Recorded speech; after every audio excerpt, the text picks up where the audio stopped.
Vriende, goeiemôre. Dis Dinsdag die 25ste Junie. En ja, ons is nou eers by Koffiekuier 859, want ek het mos toe verlede week afgevat. Sommer net so tussen hakkies, het was regtig vir ons ongelooflik lekker om die week breek te maak. Lekker gekuier by my sussie en my ma en George.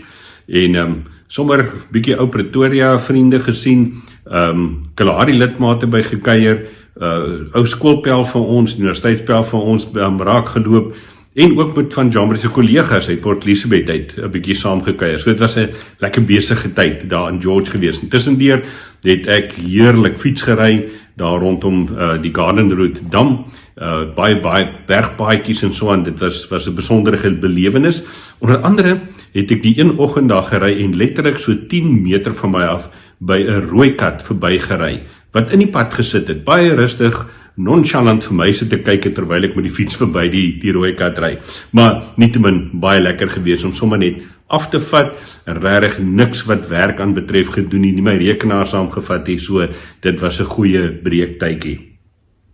Ons gesels dan vanmôre so bietjie oor die tema waarby Chris van der Westhuizen verlede Sondag, of dan nou 2 dae terug, stilgestaan het in die reeks huisverbeteringe, waar ons sê, hoe maak ons geloofshuis 'n beter plek? Hoe kan ons dit beter inrig en op 'n beter manier met mekaar die pad saamloop, sodat ons 'n beter geloofshuis het, waarin ons kan leef, waarin God verheerlik kan word, en waarin hy dan ook geëer word, en mense hom en iets van sy genade en liefde ook in ons huis, die manier waarop ons met mekaar leef, dan nou saam kan hanteer.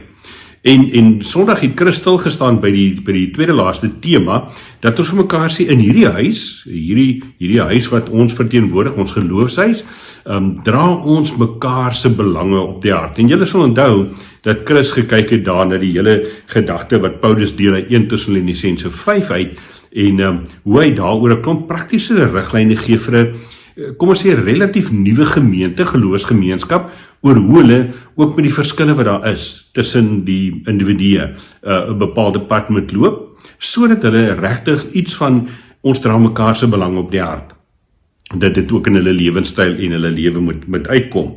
Nou, ek wil vanmôre na Filippense 2 kyk, en daar's 'n baie pragtige gedeelte, kort gedeelte, wat Paulus dan nou skryf oor hierdie vermaning tot standvastigheid, eensgesindheid, en nederigheid. Dit begin eintlik in hoofstuk 1 vers 27 al met daardie perikoop. Maar ek wil vanmôre net hoofstuk 2 vers 1, 2, 3, 4 en 5 met jou deel. Paulus sê hierdie vermaning tot standvastigheid, eensgesindheid en nederigheid kom op grond van 'n paar goed. Hoor wat sê hy. Aangesien julle die troos in Christus ondervind het, die aansporing deur die liefde, die gemeenskap deur die Gees, die innige meegevoel en meelewing. In ander woorde, Paulus sê, op grond van die troos wat ons in Jesus Christus in ons verhouding met hom, en dit wat hy met sy kruisdood en opstanding vir ons moontlik gemaak het, die troos wat ons daarin vind, die aansporing om in hierdie liefde, hierdie volmaakte liefde waarvan Christus vir ons die voorbeeld is, daaraan te volhard, en daai gemeenskap met die Heilige Gees, daai een wees en leef onder leiding van die Heilige Gees, wat 'n mens bring op 'n punt van meegevoel en meelewing met ander se lewens. Hy sê, omdat dit daar is, maak dan nou vers 2, my blydskap volkome deur eensgesind te wees. Een in liefde, een van hart en een in strewe. Ek gaan nou 'n bietjie meer daaroor sê. Hy sê, moet niks uit selfsug of eersug doen nie, maar in nederigheid moet die een die ander hoër ag as homself. Julle moenie net elkeen aan sy eie belange dink nie, maar ook aan die van ander. En ek gaan nou na vers 5 kyk. So Paulus kom en hy kom sê, op grond van dit wat die Here Jesus vir ons gedoen het, op grond van sy versoeningswerk, sy verlossingswerk, op grond van die Heilige Gees wat in ons lewens is, en ons begelei in hierdie, kom ons sê, in hierdie proses waar ons beter word met die uitleef van liefde en meelewing en omgee, omdat daai goed daar is, moet ons sy blydskap volkome maak deur eensgesind te wees. Dit is baie belangrik, vriende, dat ons die woordjie eensgesind so bietjie sal oordink en bietjie sal herkou. Want eensgesind beteken nie ons is eenders nie. As ons eenders was die lewe val en vervelig. Ons is verskillende mense En ons het die vorige Sondag gekyk na hierdie ding van ons mag van mekaar verskil. Maar jou gesindheid moet wees een van hart, een in liefde en een in strewe. Met ander woorde, ons moet die een saak van gelowige wees in afhanklikheid van Jesus Christus onder leiding van die Gees, dit moet die samebindende faktor wees. Dis die ding waarna ons moet sê, hierdie hou ons by mekaar. En dan skryf Paulus verder en hy sê, moenie uit selfsug of eersug enigiets doen nie, maar ag die ander hoër as jouself. Ons daai pragtige lied ook net wat sê, dat die Here ons moet help om onsself nie hoër te ag as ander nie. So dit gaan daaroor dat Paulus hier vir die gelowiges in Filippi kom sê, wanneer ons as gelowiges die pad saamloop, wat ons saam leef, dan gaan dit nie meer oor die eie ek nie.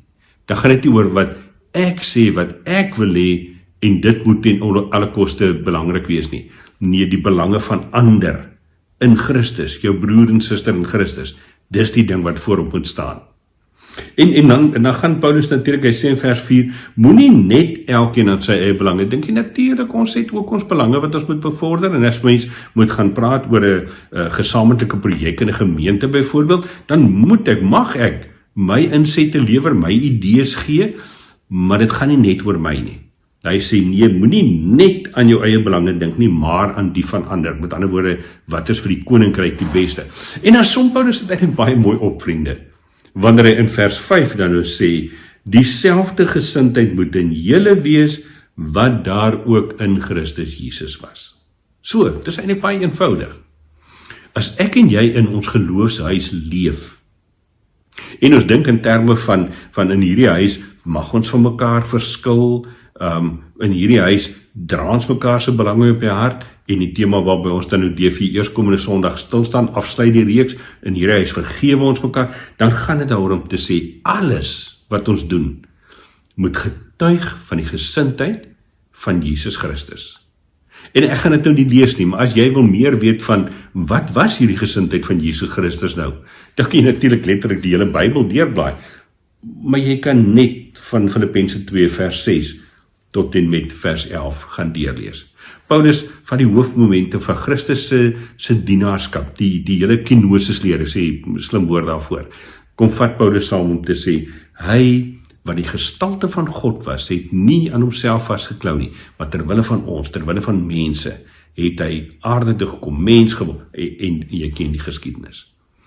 Dis die gesindheid wat ek en jy moet hê. Wanneer ons sê, in ons geloofshuis, of dit in jou eie klein gesin, jou familie is, in jou gemeente, in jou gemeenskap, in hierdie geloofshuis, gaan dit nie oor die eie ek nie, maar dra ons ander se belange op die hart. Dan is dit met die gesindheid van Jesus Christus, wat ons dit doen. Ek lees die aanhaling van Erwin McManus, wat by geleentheid geskryf het, you can enter into divine moments. Aan die ander woorde, jy kan hierdie goddelike oomblikke beleef, only when you are willing to serve. As ek en jy Gods ontmoetings wil hê, ons praat ons nou hierdie jaar al oor 'n klomp kere, oor hoe beleef ons God in die hier en nou, in die alledaagse. As ek en jy Gods ontmoetings wil hê, sê Erwin McManus vir ons, kan jy dit net doen, wanneer jy bereid raak om te dien, om ander se belange, bo jou eie belange te stel. Mag ons dit doen. Nie net vandag nie, maar elke dag van ons lewe, sodat die koninkryk van God al hoe meer sigbaar kan word. Kom ons bid saam. Here Jesus, baie dankie dat ons vanmôre ook weer so kan saamkuier. En dankie Vader dat ons die voorreg het om die woord oop te maak en daarin te lees en te ontdek ook wat Paulus baie jare gelede vir 'n klompie gelowiges in Filippi geskryf het. Juis oor hierdie saak van dat ons nie ons eie belange, ons eie agendas, ons eie dinge eerste moet stel nie. Maar, Here Jesus, dat ons met u gesindheid sal soek daarna wat is in die belang van die koninkryk en hoe kan ons ander mense hoër ag as onsself.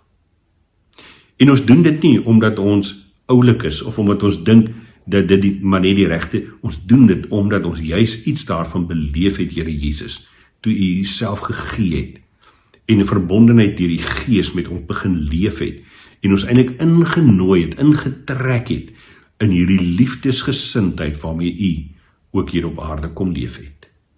Ons eer U daarvoor. Help ons, Heilige Gees, om met hierdie gesindheid te leef, die gesindheid van Jesus Christus, deur altyd te vra, hoe kan ek ander se belange die beste dien?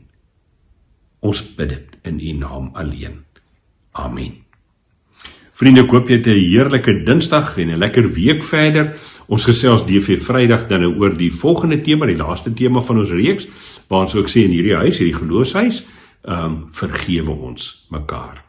So nooi jou uit om saam met my ook dan Vrydagoggend weer 'n beker koffie te drink. Intussen tyd geniet jou week en mooi loop.